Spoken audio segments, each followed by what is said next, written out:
chakratastasam Sakyam vidhate bhakakanka dhritai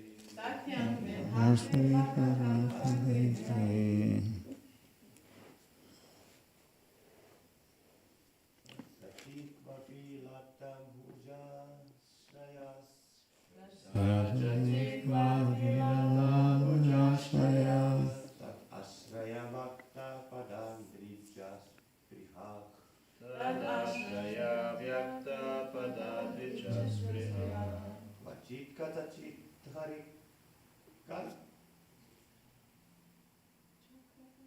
Chakratastharasam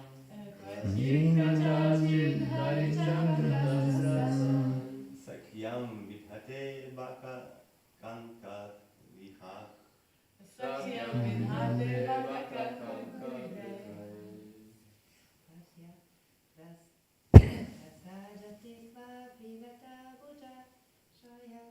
Prasajati kvapi vada bhujashayas Tashraya vyakta padadvijas vriha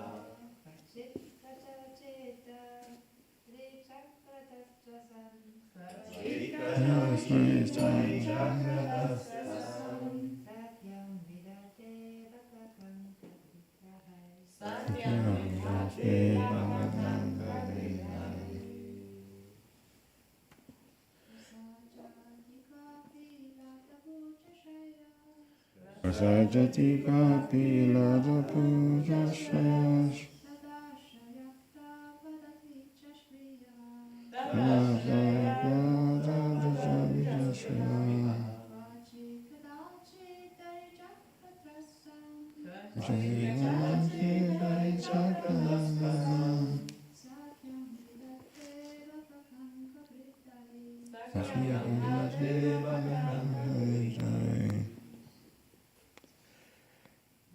Translation.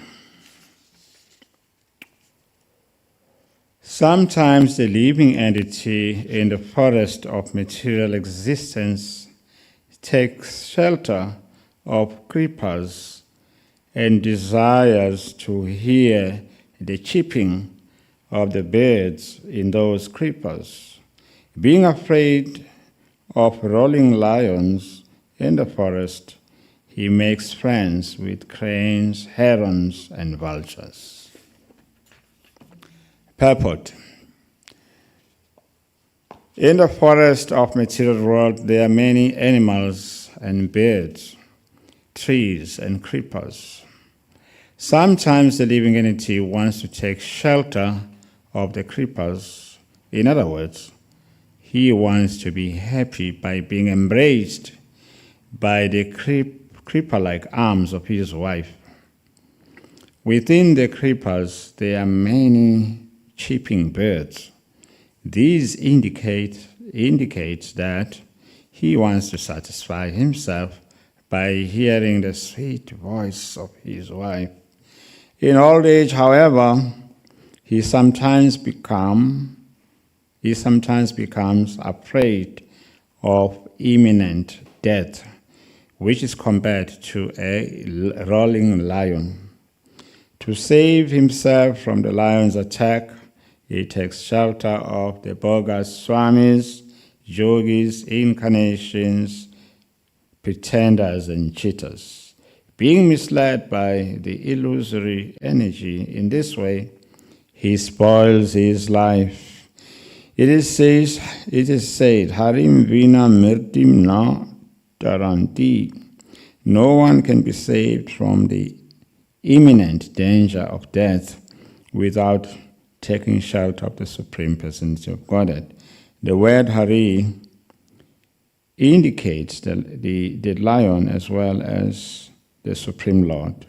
To be saved from the hands of Hari, the lion, or death, one must take shelter of the Supreme Hari, the Supreme Personality of Godhead. People with poor fund of knowledge take shelter of non-devotee cheaters and pretenders in order to be saved from the clutches of death.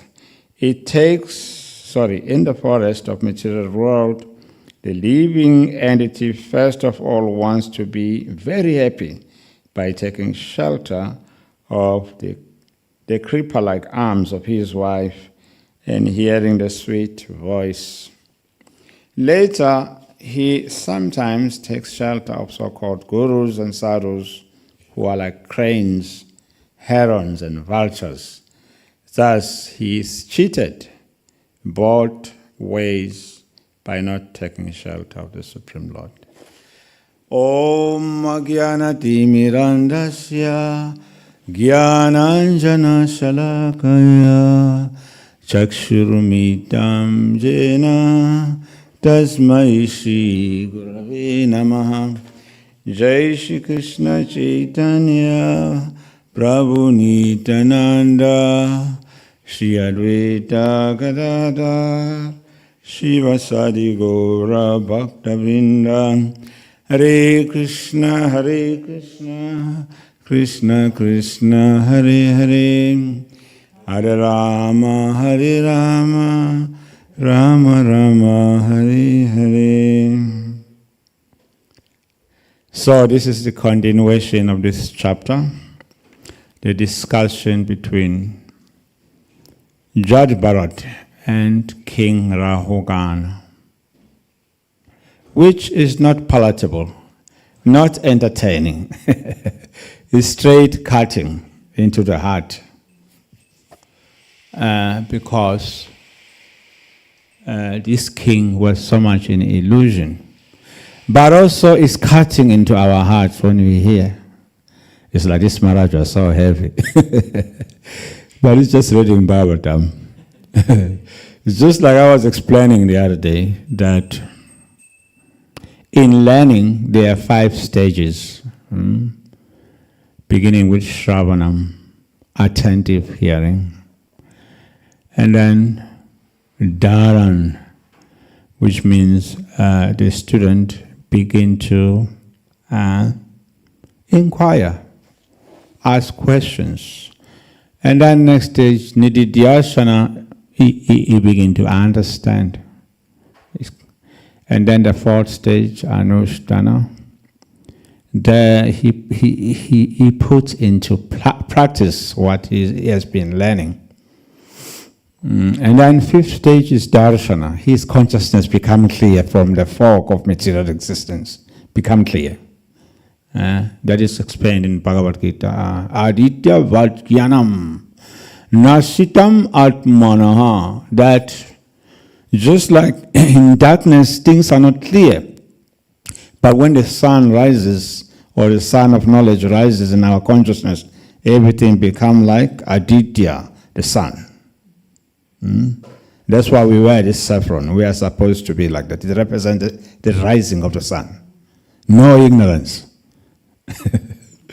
Do you know that? This color represents the rising of the sun. Yes, no ignorance.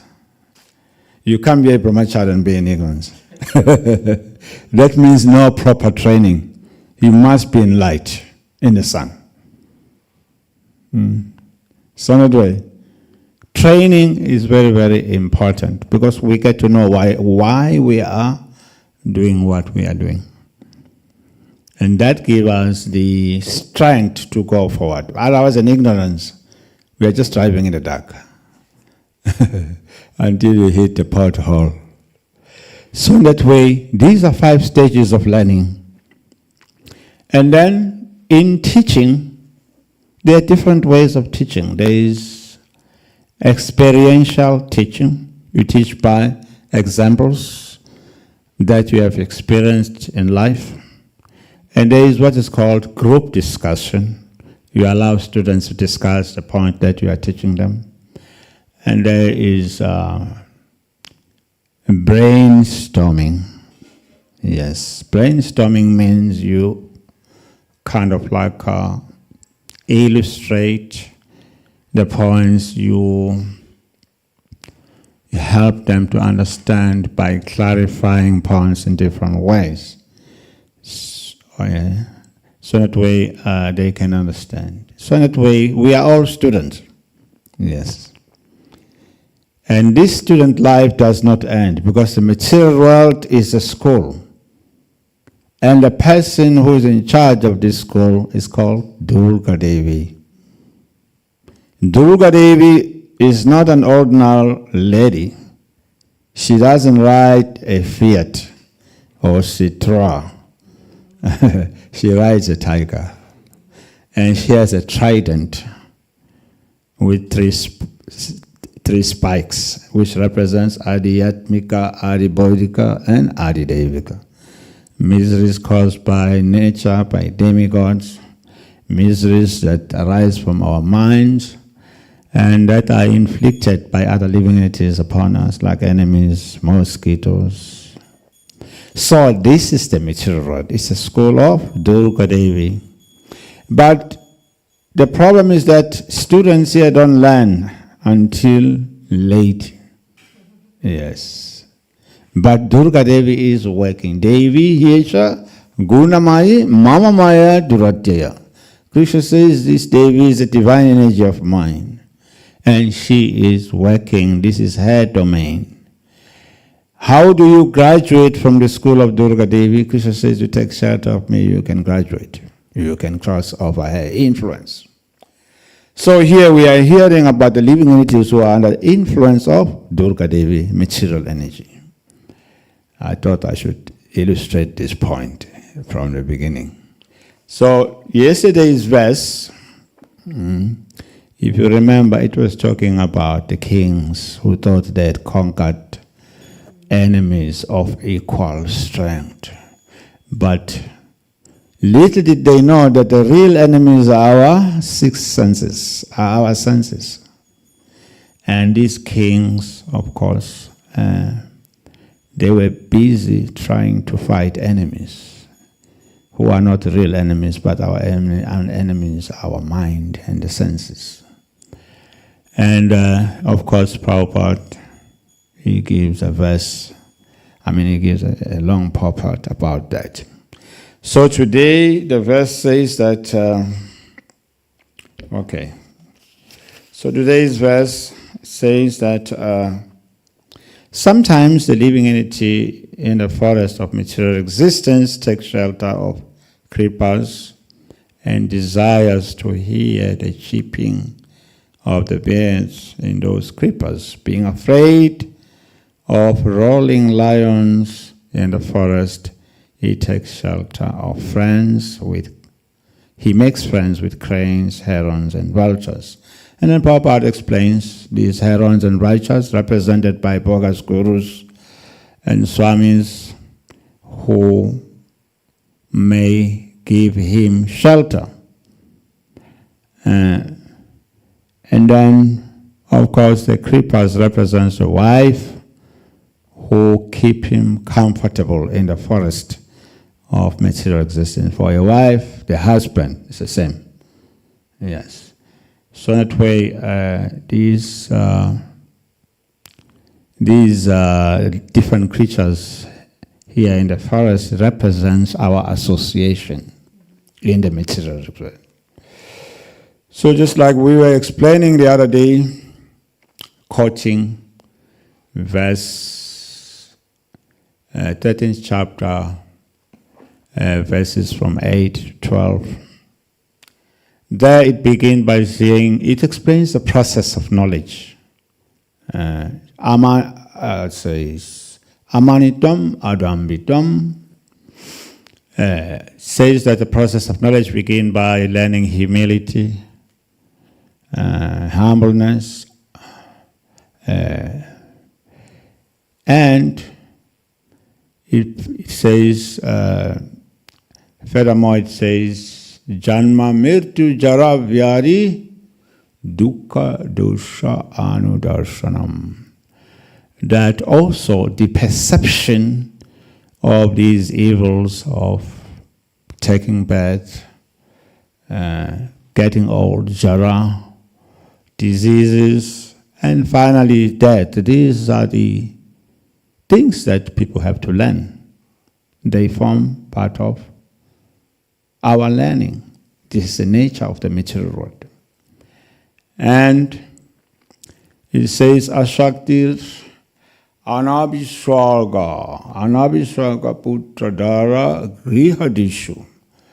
And then another process of knowledge is that one has to understand or learn to be detached freedom from entanglement with children, wife, home, and other things. The rest means horses, cars, and so many other things that are there. So, why is that? Lord Krishna says that all of these, he declares them to be, or becoming detached to these things, declares that to be knowledge. Anything else, he says, is ignorance. So why is ignorance? Because they arise from ignorance. Like we explained the other day, how due to forgetfulness of the Lord, the living entity become covered. So that covering, avaranatmika, is he become ignorant. He can be a PhD in the material world. He can be highly educated. He's still an ignorant person because he doesn't understand the difference between matter and spirit. Therefore, it is said that this material world is about three things: material nature, us, and the Supreme Lord. So the Supreme Lord is the creator of both us and material nature, or the controller. But prakriti kriyamanani gunai karmana sarvashaha ahankara vimudatma kataham iti manyati. But the living entity thinks that he is the controller. I am the controller. Everyone, he thinks that he is the controller. So that is ignorance. Even though people may be clever, but they are ignorant still, because they think they are the controllers of things that are controlled by material nature. That's what Krishna says in Bhagavad Gita, that they become foolish. So Srimad Bhagavatam says the same thing, how they are foolish, and why these conditioned souls are lavishing in ignorance. So in that way, the Bhagavatam explains. It says, this is first canto, chapter 7, verse number 6. That says, Anartopashamam sakshat bhakti yoga adoksaji lokasya janatu vitvam chakre satvata samhitam. That anarthas, all the things, all the miseries that are superfluous to the living entity, which means the miseries that we do not desire, they just happen. They can be directly mitigated by the linking process of devotion service. But the masses of people do not know this. Therefore, the learned sage Vyasadeva compiled this literature, meaning Bhagavatam. Why? Because it is in relation to the absolute truth. How they can have access of Bhagavatam, or how Bhagavatam can help them.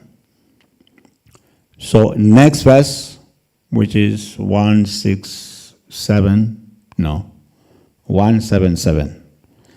It says, Yashyam vai shruyamana ha Krishna parama purushe bhaktir utpadyati pumsaha soha moha bhayapaha. Bhaya means fear. Soha, lamentation. Soha, moha. Bhaya, paha means extinguish. Just like when there is fire, we call fire extinguisher. Yashyam Vaishyamanayam. Just by giving oral reception to this Vedic literature, meaning Bhagavatam, what happened? Krishna Parama Purusha. Bhaktir Utpadyate. That loving devotional service to Lord Krishna will immediately sprout up to extinguish Soha Moha Bhayapaha, the fire. What is this fire? Fire of lamentation, the fire of fear, the living entity, fear in this forest of material existence. The fire of fear, lamentation, and illusion. Why is fearing? Because it's disillusion. He's identifying himself with what is not. See, from illusion, and then there's fear. We fear. Mm-hmm. So it says that by hearing, by orally receiving Bhagavatam, and then it will propel Bhakti in us. When the Bhakti come out, and then the result of Bhakti coming out, rising in our hearts is that fear and illusion, lamentation, they will go down. That's what Bhagavatam says. Hare Krishna. Beautiful, isn't it? It gives you the recipe. Yeah, complete recipe. Why is this fear? So the same Bhagavatam in the 3rd canto, chapter 20, verse number 18, it says, Sasarja Chaya Vidwams, that in the beginning, Lord Brahma, when he was creating from his shadow, he created 5 types of conditioning for the living entity. Pancha Parvanam Agrata. There are 5 types of covering. One is called Tamishram. Other one is under Tamishram. Tamo Moho Mahatamaha. So Tamishra, Prabhupada explains in the purport, it refers to anger or envy. The living entity, he thinks that I want to enjoy in this material world. And then when that is disturbed, he becomes angry. Why? He's trying to be God. Prabhupada explains, you want to enjoy like the Supreme Personality of Godhead. Like the other day, we were explaining about the tattva of the jiva. That he is tattva, he is ashraya. And the Lord is Vishaya. He is not the enjoyer. But he thinks that he is enjoyer. So he gets frustrated in his enjoyment, which is imperfect, because he is not perfect. And he gets upset, he gets angry. So that is called Tamishra. And the Tamishra is the covering of the living entity, which come in a form of, especially atheistic people. People who don't believe in God. They think that when we die, there is no life. This is the end. Therefore, you should enjoy as much as you can. You can go and visit your relatives. This is their goal of life. It's true. When I go and see, my people, my relatives, my sisters, everyone, they are old, but they are still thinking that this is the goal of life, to enjoy. It's true. Yes, it's like I see that when I visit my relatives. Of course, now I never stayed with them. I used to visit maybe with one brahmachari, and maybe 1 hour I'll be talking to them, listening what they are saying. All what they are saying, life should be enjoyed. You made a mistake by giving up enjoyment. Yeah, just realize, yes, this is a bad association. Yeah, it looks like good from outside, but actually it's a bad association. And so this is under Tramishra. We die And there is no life after death. You must enjoy as much as you can. And then tamas, another covering of the living entity.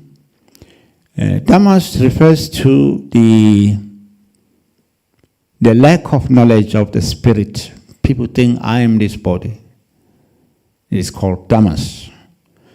So when we think we are this body, it kind of like introduces us to illusion, moha. And then we look for happiness in a place where it is not found. And then, of course, that here come with the creepers in the forest. One get embraced by his wife and you think this is wonderful. Or husband, same thing. It is wonderful. Sometimes even if the relationship is abusive, but they are so attached that they can't live without it. Yeah. You know that? In South Africa there is what we call mother-in-law chutney. Yes, mother-in-law chutney, the recipe is that is made with tomatoes. You cook tomatoes, but you add a lot of chilies. It's so hot, burning. And then, but you add a lot of sugar, that with that chilies there is sweetness. So even though it's hot, because it's sweet, he said, oh, so it's so sweet. It's so hot, but it's so sweet, you can't leave it. So bodily concept is like that. It's so miserable, but it's so sweet to the condition so that he can't leave it. He get beaten. He ran to his mother's house or her mother's house. While in mother's house, I like him so much, but I can't live without me. But he's beating you. Yes, he's going to get right. Maybe next year he will be right. He's growing. He get beaten to death. It's true. There are people here who are going through that. They can't get out of that. It's like mother-in-law chutney. It's so hot, but at the same time it's so sweet. That sweetness is sense gratification that we are getting out of it, because we can't live without it. It's not easy. Yes, we get beaten up, we get kicked out by Maya, but oh, that sweetness, take us back to the beatings of Maya. It's material right, it's not easy. So that is what's called Mahamoha. Yes, that sweetness of enjoyment that comes with the heat. A lot of chilies, oh, that's what keeps you eating this chutney. And even though it's burning. So this is the material right. Another point that is mentioned in this verse is that of the lion. So the lion represents mritu, death. Yes. But of course here they talk about the lion in the forest. Lions come from Africa mainly. Some in Asia, in India, they have some lions, but we in Africa are the people who know what is lion. It's just like there are elephants in India, but those elephants are domesticated. The African elephant you can't domesticate. So we know exactly what is elephant. Yeah, African elephant is like, it can be 3 meters high. It's far bigger than Indian elephant. Yeah, that elephant, when he appears, you know this is an elephant. He opens he flips. Once you start flipping his ears like this, he says, get out of my territory, you have to go. Yeah, they are not a joke. Yeah. So when you talk about lion, you talk about elephant, it's Africa. You see a real lion, not Indian lions that you can feed chapatis. Like last year, I took one devotee from Brazil in South Africa, there's a place called Kruger National Park where animals are in the wild. So we booked inside the park. You can book accommodation. While you are in your room, you can see them. passing your windows. Yes, very, very refreshing in the mind. Yes. And then they have like, you can walk across the field, passing giraffes and lions.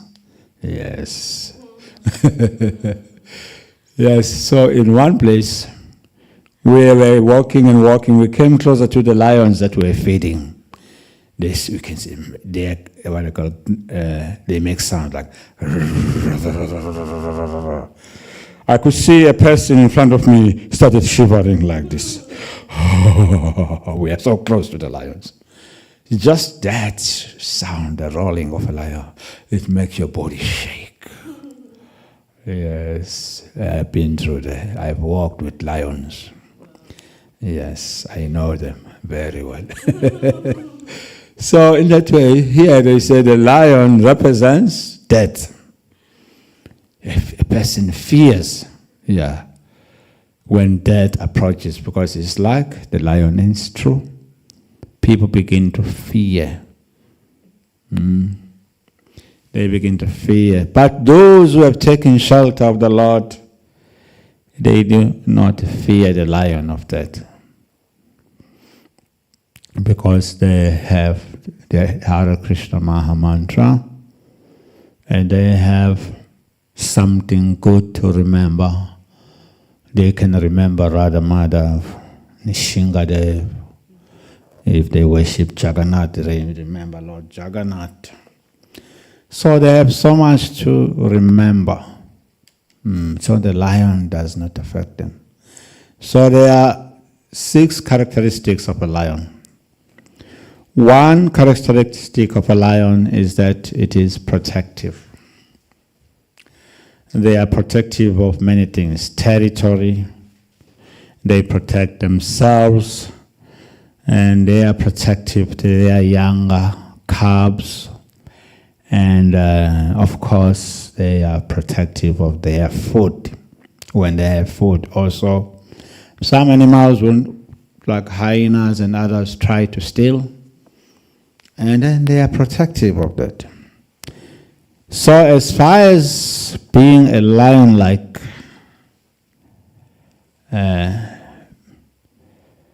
part, what we need you need to be protective of. Just as lion protects the group of lions called pride, so a person in conditional life also protects his family. He is lion-like. He has to protect his family. He has to protect. You protect your money. You protect your spouse, children.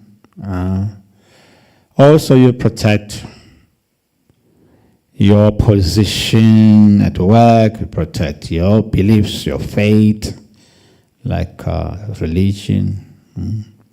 So they act like lions, protecting these things. And then another example of lion's characteristics is that he is brave.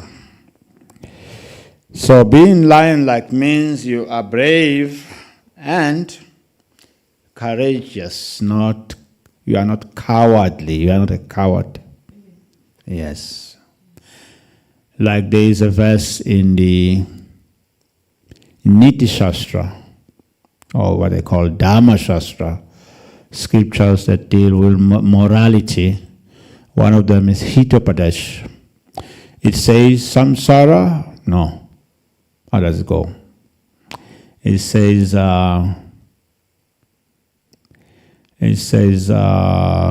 what it says. Now I forgot. How does it start? It says Stanam Utsija Gajanti Shringa Satpurusha Gaja Tataidva Nidanam Kaka Mriga Kapurusha. Yes. Kapurusha Mriga. Yes. Stanam means a place. Utsija means to give up. Or Gajati can mean what? can mean destination.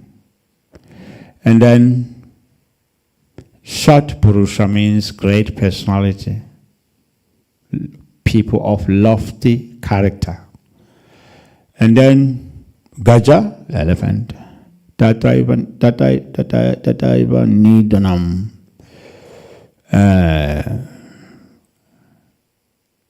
And then it says Kaka, K-A-K-A. It refers to a crow. Kapurusha means cowards. People who are not brave, people who are small-minded. It's called Kapurusha, not Shatpurusha. Shatpurusha means people are intelligent, people are brave. So it says, the translation is that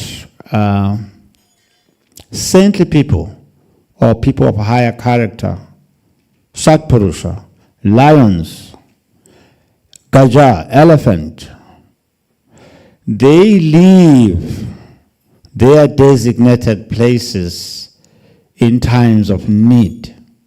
They leave their respective places and go somewhere else. But Kapurusha, cowards, small-minded people, and crows, Kaka, Mriga, deer, they perish in their designated areas. They don't live, they are very attached. Yes. So in that way, lion is brave. But when there is a need to live, also he can live. When there is no food, there is no water in that place, they live. Elephants also migrate for scarcity of resources. So a person who's brave also, even though he will be brave and courageous in acquiring things, protecting his territory, lion protect territory. We see living entities protect their own area also. They protect their families, property, protect their cows, land from intruders. So in that way, in the material world also, we do the same thing like animals, like lions. We protect also our territory. We protect our children, our farms. Sometimes we plant things people will trespass to steal. Of course, in Europe we don't have thieves, but in Africa we have many. Sometimes at night while you are sleeping, they are harvesting at your farm. If you have cows, during the day they will see them, at night they will come with a truck. While you are sleeping, they are harvesting your cows. The next day you go to the Goshala, all the cows are gone. They are just people who are expected that.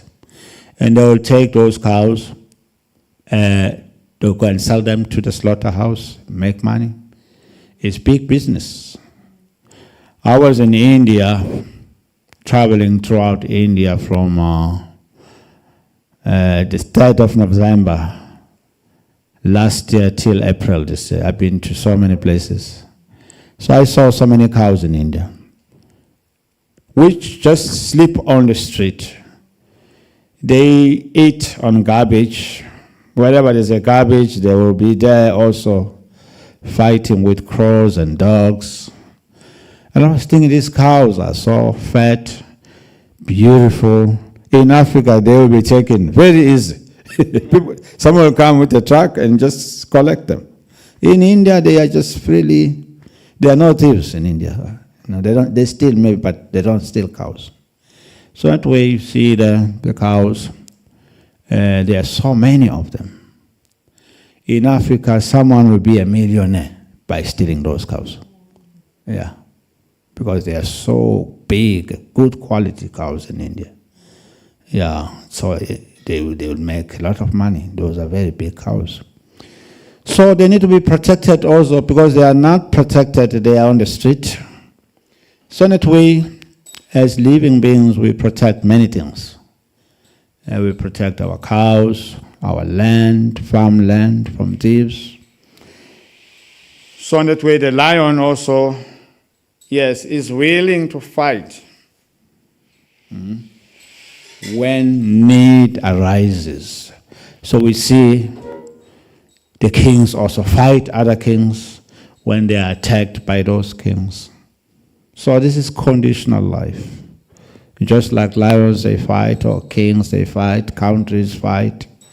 In that way, in the material world, we are engaged in propensities that animals also have. But animals, they cannot tell between the body and spirit. They are just controlled by nature. So, in other words, a living entity who is in conditional life, that's why it's said to be Muda. Muda means he is foolish. And Muda can mean the donkey also. There was one guru who used to say to his disciple, "You are a donkey?" Disciples got asked, "Guru Maharaj, you call me donkey?" "Yes, you are a big donkey." Donkey. Me? Guru call me donkey? "Yes, you are a donkey." And then some used to get upset, but it means you are a dull-headed person, just like a donkey. So, Guru Mukha Padma Chitete Korea Aikya. By accepting the words of your Guru, your ignorance can be destroyed, which makes you Muda. Isn't it? But we don't accept chastisement from Guru. "Oh, Guru Maharaj, call me a donkey." We become so depressed.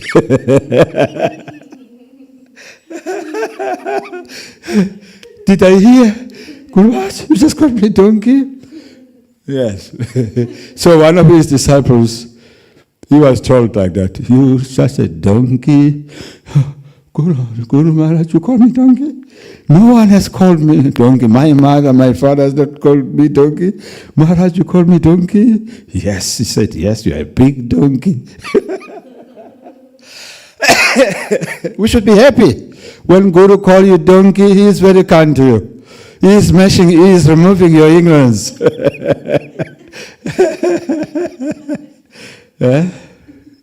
You should be happy. "Oh, Chai, Guru Maharaj has removed my ignorance." "Oh, my jnana timirandasya jnananjana shalakaya chakshur ummitam jena tasmai Shri Gurave Namaha. I was born in darkness of ignorance, and my Guru has so kindly enlightened me with the torchlight of knowledge. But we think, "Oh, Guru, you call me a donkey?" No. Don't attack my ignorance. Our conditional life is very, very, very great. Yes. I know because I've been through it as brahmachari. I've been chastised many times by different gurus. Yes. Some brahmacharis could not take it. "Oh yeah, you call me a donkey." But Muda means you are dull-headed, just like the Muda. Donkey. We are like that. Yes. We have same propensities. Of ignorance. But when the Guru tell you that, "Oh yeah, Guru Maharaj, how can you call me a donkey?" But I am a donkey. Mahaprabhu said, "My Guru Maharaj told me I am a fool. I cannot understand Vedanta. I should just chant Hare Krishna." He was asked by Prakashananda Saraswati, "You're such a nice sannyas. You're so effulgent. Why do you waste time chanting Hare Krishna? Why don't you study Vedanta?" Mahaprabhu said, "My Guru Maharaj told me I was a fool. I cannot understand Vedanta." We should be happy when a Guru tells us we are fools. Even Mahaprabhu, he said, "My Guru Maharaj told me I am a fool. I cannot understand Vedanta." So this is a disciple. I'm a fool. My Guru told me I'm a fool. I cannot understand Vedanta. I'm happy to be told I'm a fool by my Guru, because he is pointing to my ignorance. So in that way, that is how the jiva can cut the knots the creepers that are entangling him in this material existence by accepting the position of being a fool and allowing the Guru to enlighten him. It's just like when we go to school, we have to accept so many teachers. Of course, nowadays schools are good, but the schools where I went to, there were schools of corporal punishment. The teachers used to hit us with a stick, and they were allowed by the government. And yes, you make noise, they'll come and hit the whole class. Yes. So we were put on the straight and the narrow. You knew this is not your mama's house. You can't just run around, make noise here. Those teachers, they will put you on the straight. And guess what? They shaped us for what we are today. Yeah, because they represent Maya, those teachers. Durgadevi, avaranatmika, prakshipatmika. Yes, they inflict, pain on us by punishing us. I'm not saying that it's good to be punished like that. Nowadays, in democratic countries, they think you should not discipline children, even if you're a mother or father. We were disciplined. I'm not a child of democracy. I went to schools that were allowed to discipline us, but I don't hate children. I'm not saying promoting the punishment of children. Don't get me wrong. Yeah, you can smother your children as much as you can. Yeah, but we were never, ever smothered by those teachers. Yes, they used to really get us on the straight and the narrow. So Guru is like that. He's like those teachers. He tells you are a mother, you are a fool. You are in ignorance. Otherwise, if he doesn't tell you, how will you give up your ignorance? How will you be liberated from your material entanglement? So that way, Mahaprabhu says, my Guru told me I'm a fool. I cannot understand Vedanta. That's why I'm chanting Hare Krishna. So we should accept the chastisement from the Guru. Otherwise, if we think we're so important, and there's no question of learning. It's just like when I was doing books in England some years ago. In the Midland, there's a place called Blackheath in Birmingham area. So whenever we used to go there, it was so difficult to distribute books because people are so dull, both men and women. It's like an industrial area, or where industrial revolution began. People are very, very dull. Very, very. So we were thinking how to sell these books to these people. And we are selling Bhagavatam. In those days, we used to sell Bhagavatam and Bhagavad Gita. That's all. True. Bhagavad Gita. First canto Bhagavatam. This is fifth canto, but we used to sell first canto. Yeah, same size. Big books. And, you go to these people. I don't read. You try everyone. I don't read. They don't even stop to listen. So then we hatched another technique. We say, excuse me, we are passing these books out today. They will say, I don't read. I said, no, it's not just for reading, it's a sleeping pill. It helps you with insomnia. Really, they will stop, want to hear now. How can this book be a sleeping pill? Say, at our center, we have many students. We read from this book every morning. They immediately fall asleep.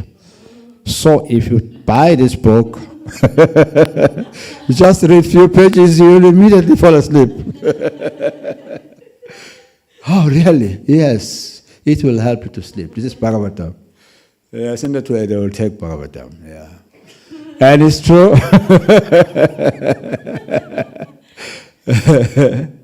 Our devotees, as soon as they start, Om Namo Bhagavate Vasudevaya, they go to sleep.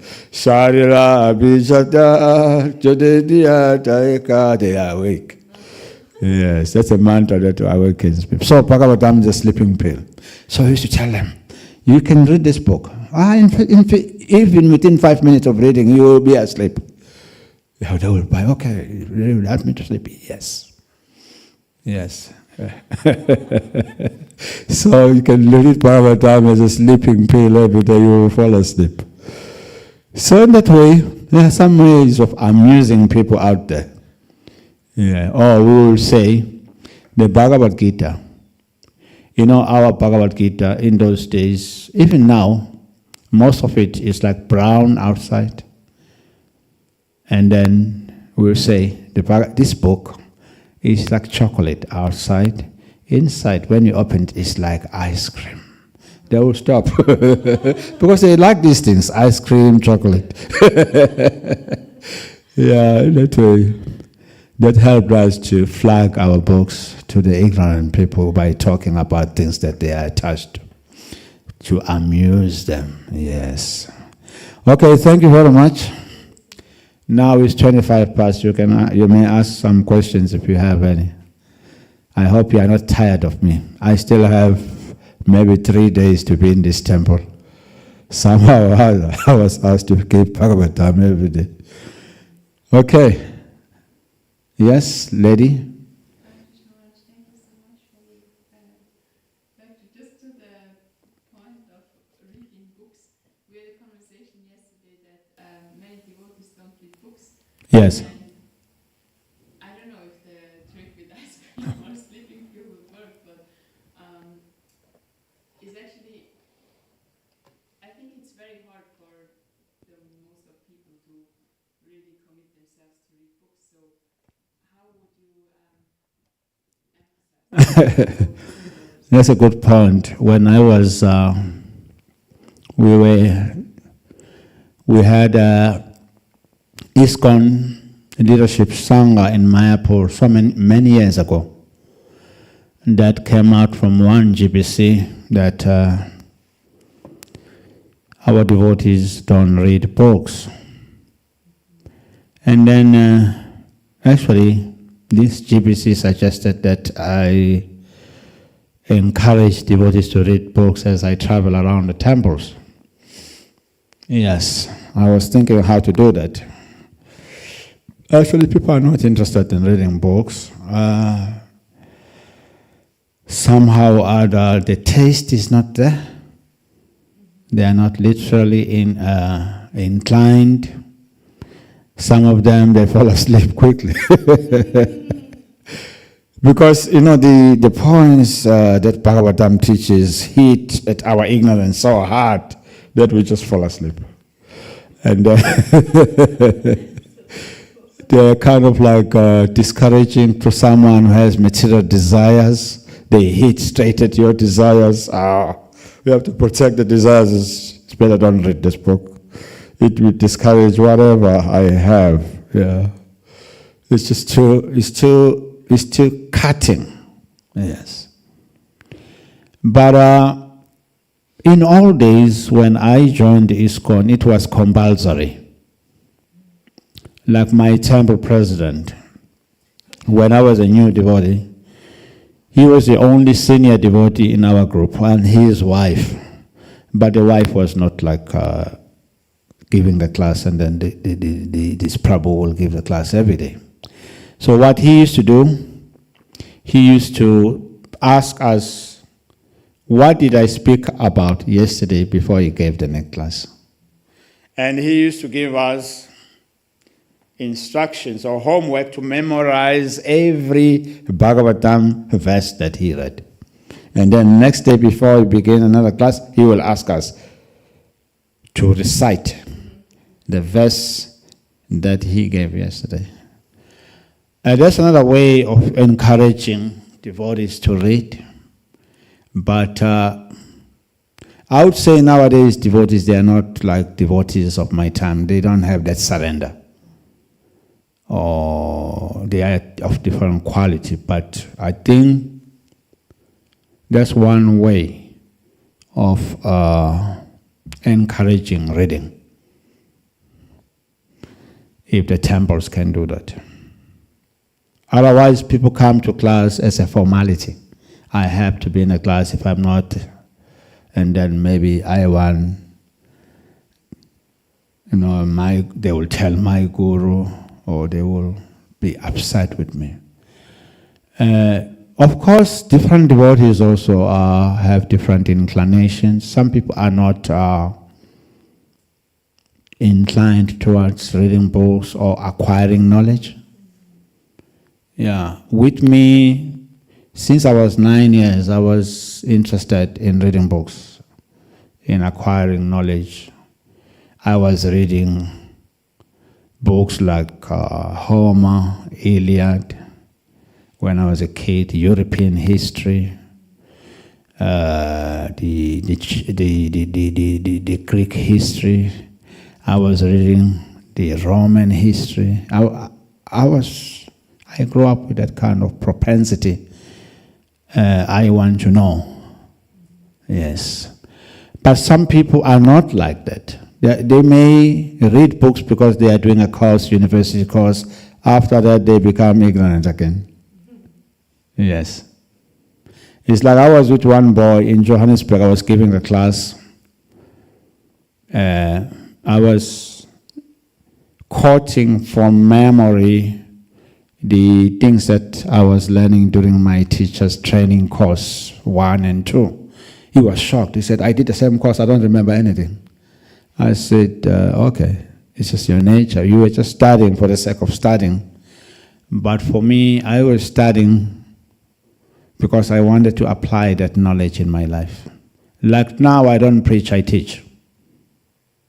I just explain points to people and leave it to them to choose whether to accept those points. But I don't preach. I teach now most of the time. Instead of telling people they are in Maya, I tell them what is Maya, how does it work? Yes.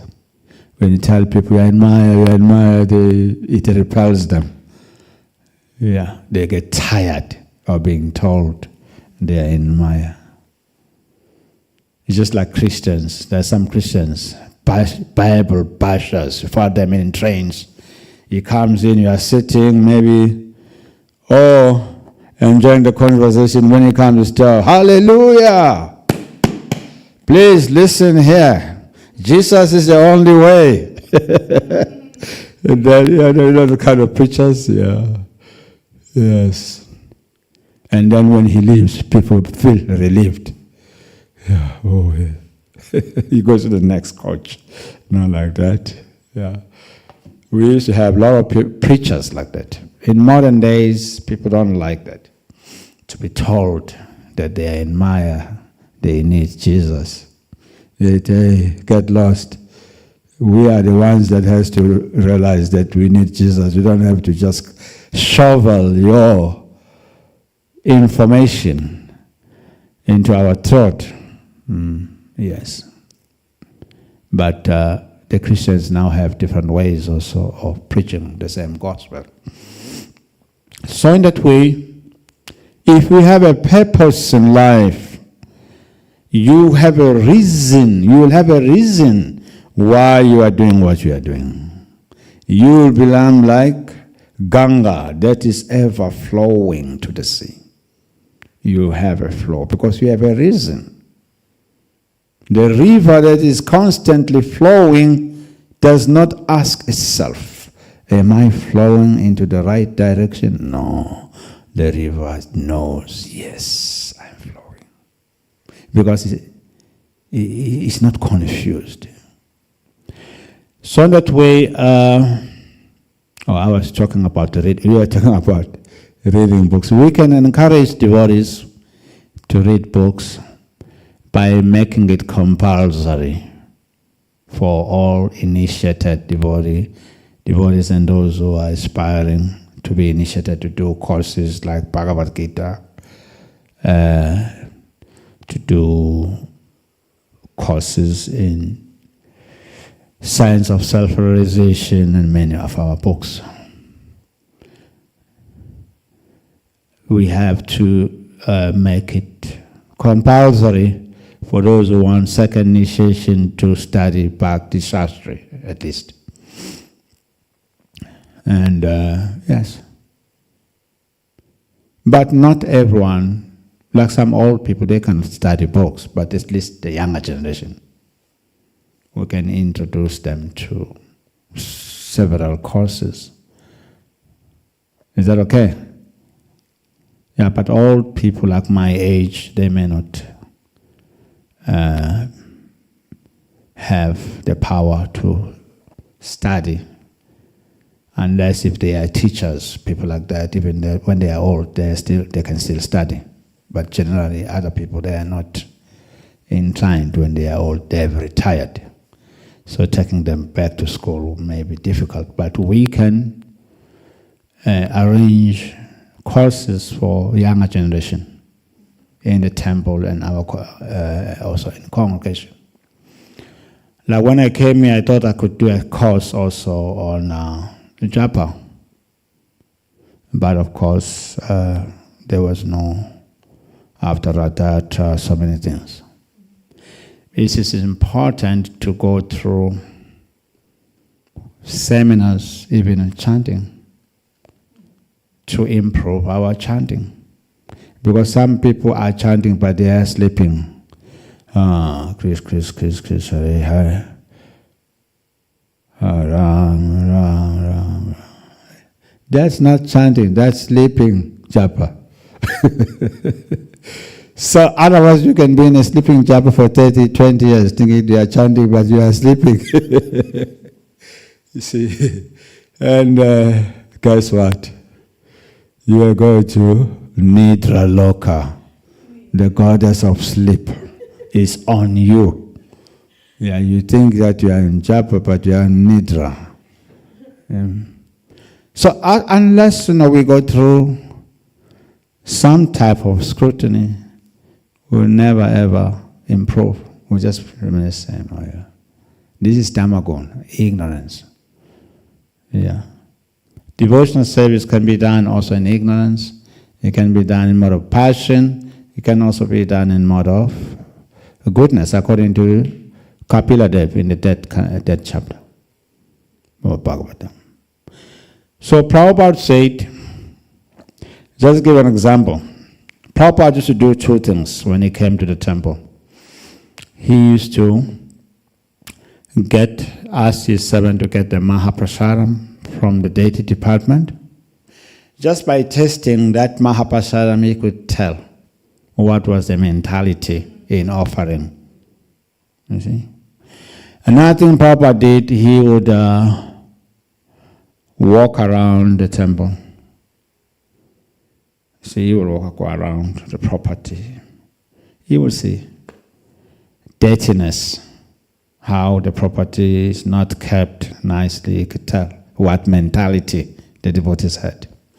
Once Prabhupada was going around, followed by the local temple president and temple commander, and then he passed a toilet that was stinking. Smelly toilet as he was passing about. And then, after passing that toilet with all the temple leaders following him, he stopped. He said, "Did you notice anything as we were moving around?" They said, "No." He said, "We just passed the toilet, it's so stenchy. You didn't smell it?" No, he said, "You are of the same quality." He said, he gave example. When fire meet fire, there is no commotion. When water meet fire, and then so he said, ignorance with ignorance, no commotion. Passion with passion, no commotion. Goodness with goodness, because they are of the same quality, there is no commotion. So in a similar way, if you are in mode of goodness, you come in contact with places that are dirty immediately. It repels you. But if you are not repelled, it means you have the same quality. So you need to improve. We have to rise above Rajagun and Tamagun. So unless we teach, we train people in these things, they'll never ever rise. Yeah, so that's very, very important for our temples and our congregation. Yeah. how to clean our place, how to clean our altar, how to clean every aspect of our temple. It's very, very important.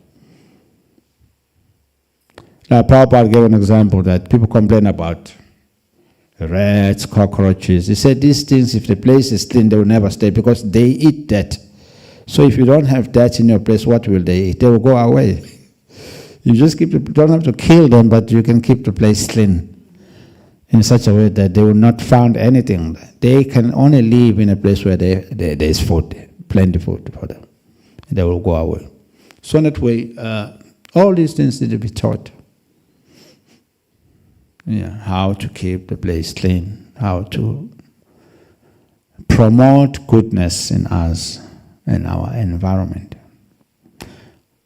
So also to study, the propensity to study our books, to read our books, can be propelled by courses.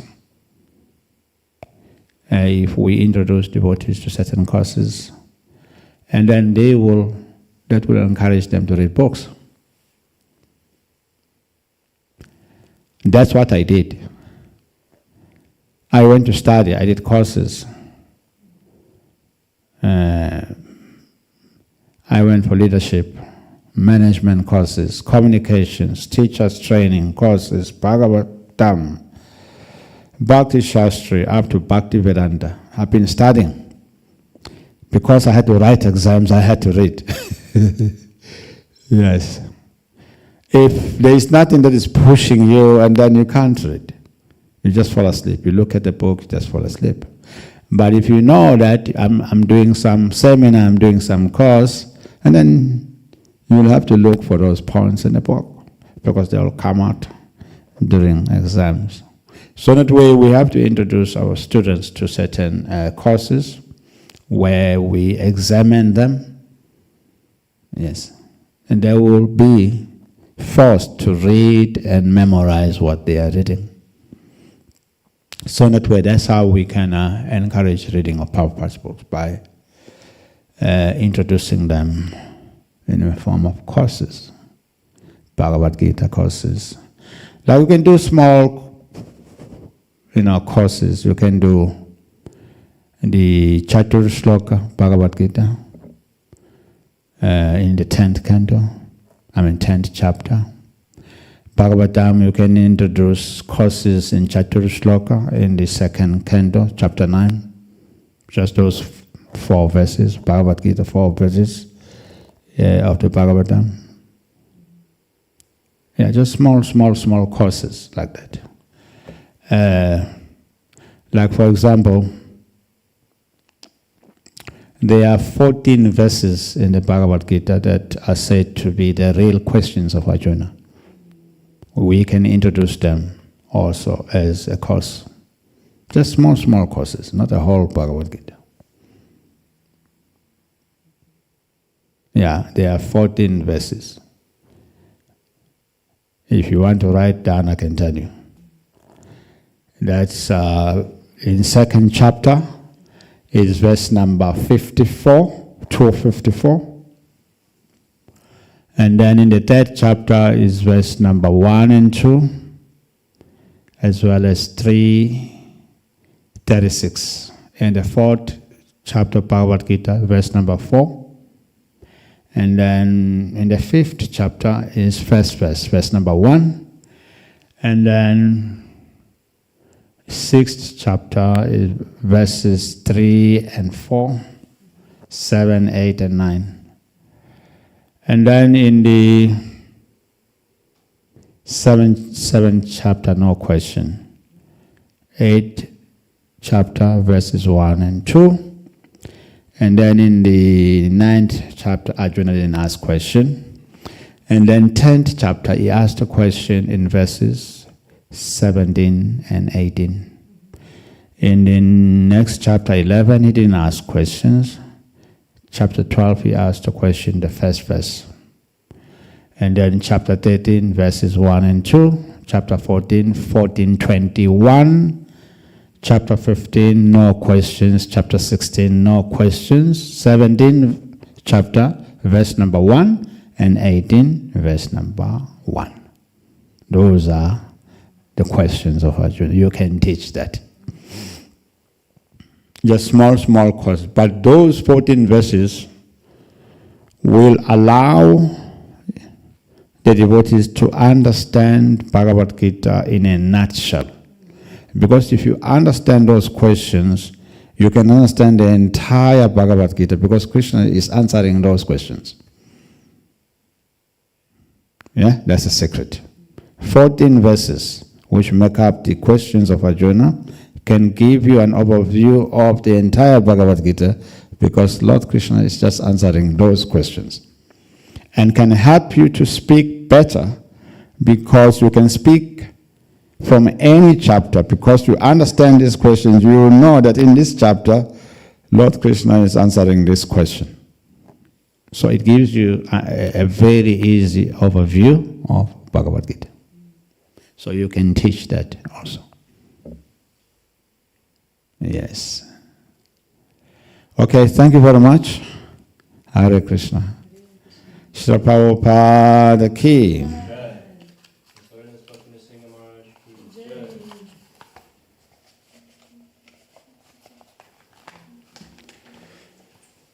Oh, Krishna.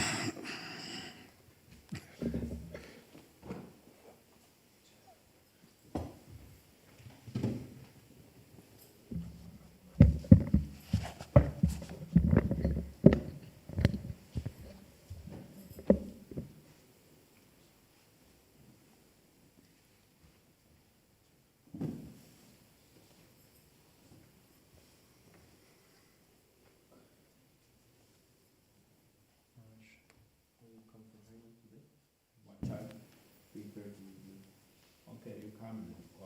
Okay.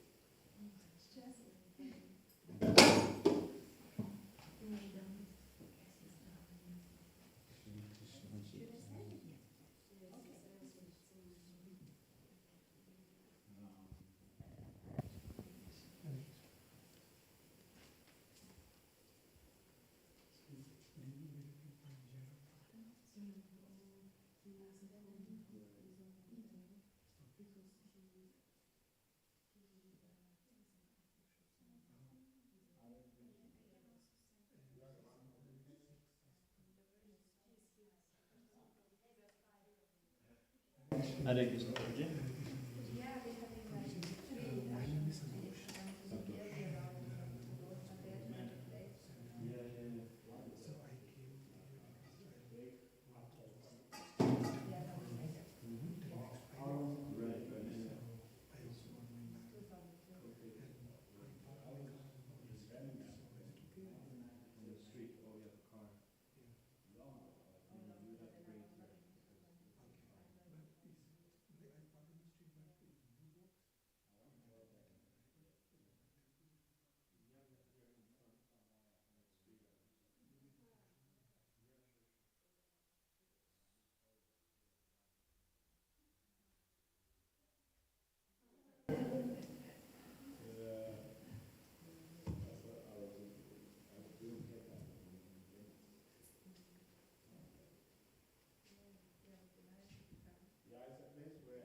expecting my God from the fish.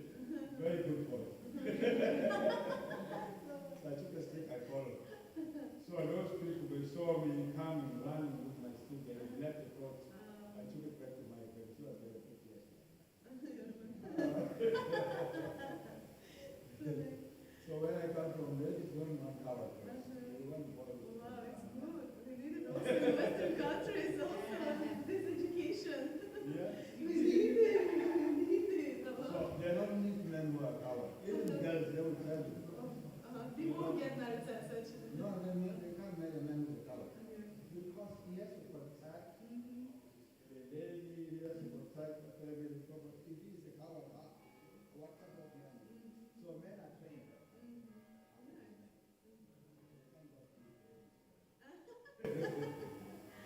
Because the ladies also want to marry men who are men. Yeah. Not just like some sisters.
He told us so nice stories. I like this one. Yeah, we met him in Italy, but really, for me, it was like, how to say, like I discovered one more Maharaj, interesting Maharaj.